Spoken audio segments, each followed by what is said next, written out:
आपण पाहतात घटनेच्या खोलात जाऊन सत्य दाखविणारे न्यूज 24 तास मराठी।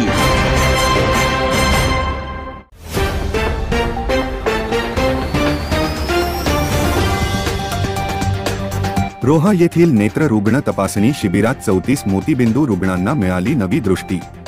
रोह्यात नेत्र रुग्ण तपासणी शिबिरात सोमवारी 110 रुग्णांची तपासणी करण्यात आली।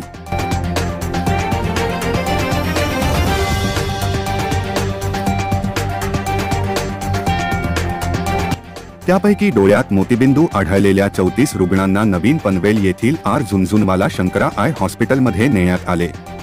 यासाठी प्रवासाची सोय सुद्धा विनामूल्य करण्यात आली। रोहा सिटीजन फोरम आणि R Jhunjhunwala Shankara eye hospital यांच्या संयुक्त विद्यमाने सोमवारी मोतीबिंदू शस्त्रक्रिया शिबिर घेण्यात आले। श्री धावीर मंदिर भक्त निवासात झालेल्या या शिबिरात अल्पदरात चष्मे वाटप, मोफत नेत्र तपासणी आणि मोतीबिंदू शस्त्रक्रिया शिबिर पार पडले। शंकरा आय हॉस्पिटलच्या team manager Rohini Belose, doctor Poonam, Sayali Utekar, Pratiksha Mane, Siddhi More, Ramdas Pawar यांनी रुग्णांची तपासणी केली। गेल्या 3 वर्षांतील सलग 40वे शिबिर पार पडले। रोहा सिटीजन फोरमने आयोजित केलेल्या या शिबिरांच्या माध्यमातून गेल्या 3 वर्षांत 3500हून अधिक नेत्र रुग्णांना नवीन दृष्टी प्राप्त झाल्याने शिबिरात तपासणीसाठी येणाऱ्या रुग्णांची संख्या कमालीची वाढली आहे। रोहा सिटीजन फोरम ट्रस्टचे अध्यक्ष नितीन परब, मिलिंद अष्टिवकर, श्रीकांत ओक, अहमद दर्जी, महेश सरदार, संदीप सरफळे, इलियास डबीर, संतोष खटावकर, दिनेश जाधव, शैलेश रावकर, बिलाल मोरबेकर, परशुराम चव्हाण, अमोल देशमुख, प्रशांत देशमुख, राजेश काफरे, निलेश शिर्के, सिद्धेश ममाले, दिनेश मोहिते, समिधा अष्टिवकर, रिद्धी बोथरे, भावेश अग्रवाल आदी ट्रस्टच्या सर्व सदस्यांनी शिबिर यशस्वी करण्यासाठी विशेष मेहनत घेतली।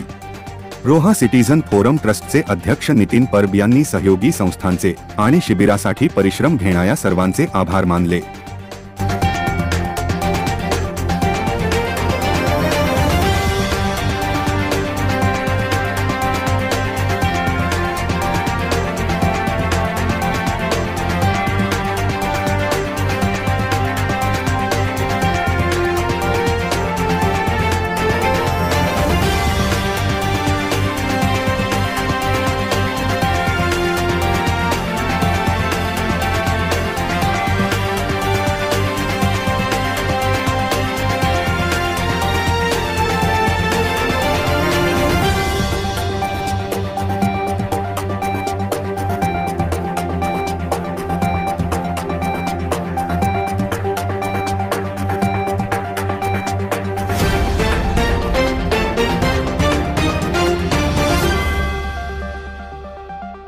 घटनेच्या खोलात जाऊन सत्य दाखविणारे न्यूज 24 तास मराठी।